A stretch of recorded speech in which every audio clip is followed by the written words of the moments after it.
Bonjour à tous. J'espère que vous allez bien, que vous avez bien passé la nuit. Vous savez, la dernière fois, on avait un rendez-vous avec les autres dans le but de dénoncer ce que on estime être une injustice de la part de ceux qui nous gouvernent. Mais malheureusement, je n'étais pas au rendez-vous parce que j'étais du côté d'Ovendo pour recevoir le président Barreau Chambrier dans le cadre de sa tournée nationale où il visite le pays pour passer le message auprès des Gabonais. Donc j'étais du côté d'Ovendo pour recevoir le président Barreau, donc je n'ai pas pris part à ce rendez-vous.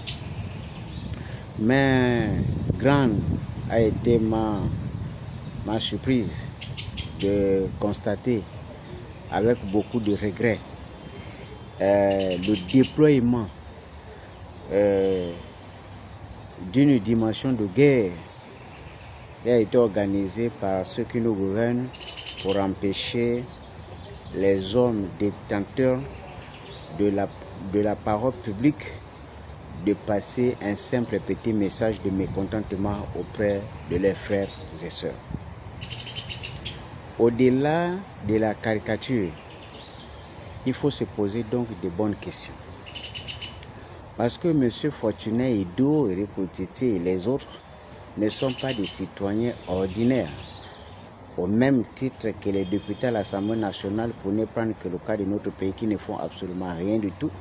Des sénateurs qui passent leur temps en train de faire des rêves. Mais ces messieurs aussi apportent un plus sur le débat politique national. Parce que c'est des hommes publics. Donc, en tant qu'acteurs publics, ils ont donc le droit de passer l'information auprès de leurs semblables quand il y a un sujet qui les préoccupe.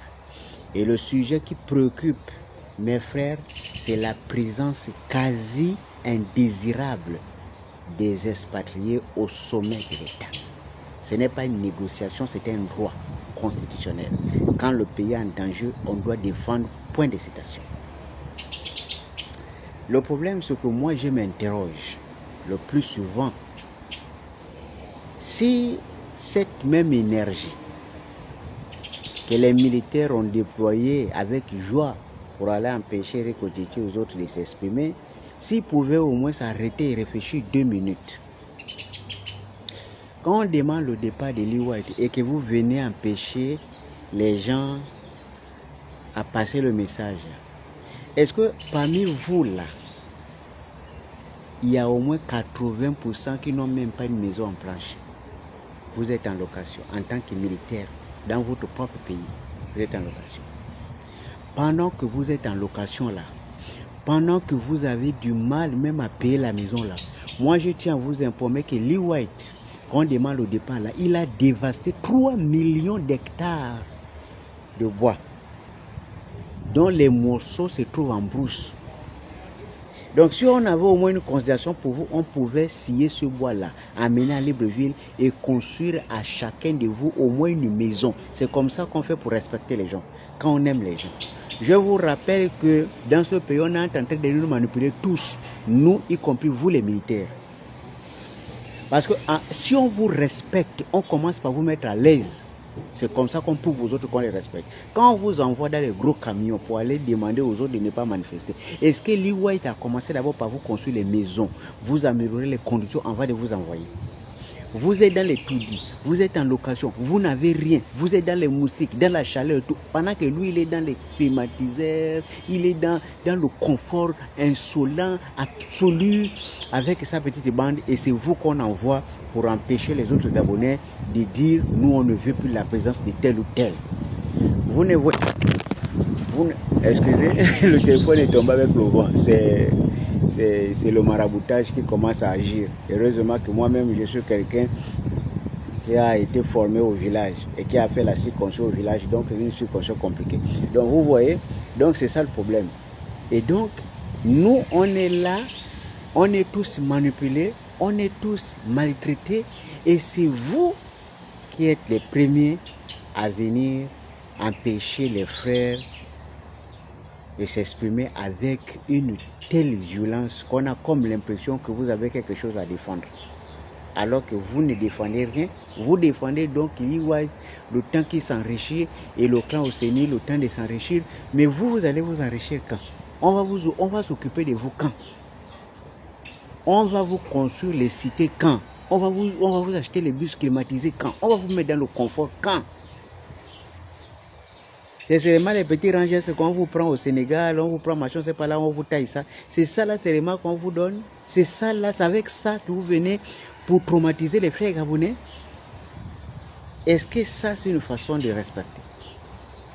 Et pourtant, les gens que vous voulez empêcher de s'exprimer, ce sont des compatriotes qui ont des familles, qui ont des enfants, qui sont venus là simplement parce que c'est un ras-le-bol. Ils veulent exprimer leur mécontentement et vous les en empêchez. Or, c'est dans l'intérêt de eux et de vous également, de vos enfants et de vos petits-enfants. Mais ça, vous ne le savez pas. Mais les militaires, leur objectif, c'est quoi dans un pays? C'est de veiller à la stabilité des institutions. Si vous avez en face de vous quelqu'un qui veut déstabiliser les institutions, c'est à eux qu'il faut se reprendre. On vous dit, nous on veut le départ des étrangers. Le gars vous dit, lui il ne veut pas. Il veut multiplier le nombre des étrangers. Ça veut dire qu'il met à mal la stabilité institutionnelle. C'est à eux qu'il faut s'apprendre. Ce n'est pas à nous. Vous ne pouvez pas nous dire que vous êtes d'accord pour qu'on nous remplace de façon numérique. Donc soyons un peu sérieux. Et donc il ne faut pas qu'on se trompe de cible. Il ne faut pas qu'un matin vous vous levez et vous vous trompez du fait qu'un militaire il est là pour protéger et garantir les intérêts du pays et non les intérêts d'un individu, encore moins d'un clan. C'est du pays. Vous êtes là pour la sécurité du pays, pas pour la sécurité d'une personne. Et donc il est temps de se ressaisir pour avoir une bonne vision et surtout une très bonne orientation. Donc j'en appelle à votre sens de responsabilité pour se dire nous avons un pays, nous avons des problèmes en commun et ce que nous dénonçons aujourd'hui ce sont des problèmes qui concernent l'ensemble des Gabonais et donc ce n'est pas la peine d'intimider les gens qui sont décidés à aller de l'avant. Si Ali estime qu'il a encore un peu de respect pour les Gabonais, il doit passer par là. Il doit comprendre le cri et enlever. Nous voulons nationaliser l'intégralité des secteurs. Il faut tout faire pour nationaliser. Parce que l'arrogance des frères africains qui sont chez nous est déjà telle qu'il faut une réaction rapide. Parce qu'il y a des problèmes. Vous avez vu le dossier de Gervais Ango, les Sénégalais n'en font même pas cas. Ils s'en foutent. S'ils s'en foutent, c'est parce qu'ils savent que les Gabonais ne vont rien faire. Parce qu'ils connaissent notre mentalité, ils connaissent même la mentalité de notre armée. Chez eux, il y en aura déjà des réactions, y compris au haut niveau. Mais évidemment, ils nous connaissent tous. Et d'ailleurs, même ils ont l'habitude de dire, nous, on n'a aucune dignité de toute façon. Voilà. Nous, on a perdu, puisque nous, on arrive à mendier même ce que nous revient du droit. On n'arrive pas à faire la différence de ces choses-là. Et donc, c'est un cri pour vous dire, faisons attention. C'est notre pays quand même. Vous êtes militaire aujourd'hui, vous avez de la famille, vous avez la femme, vous avez des enfants, vous avez un village. On se connaît tous dans ce pays. Faites très attention à ce que nous faisons dans ce pays. Faisons attention à la manière dont nous voulons tous vendre ce pays. Calmons-nous et évitons les lendemains bizarres. À bon entendeur, salut, des bottes, et santé de fer à tous et beaucoup de sagesse.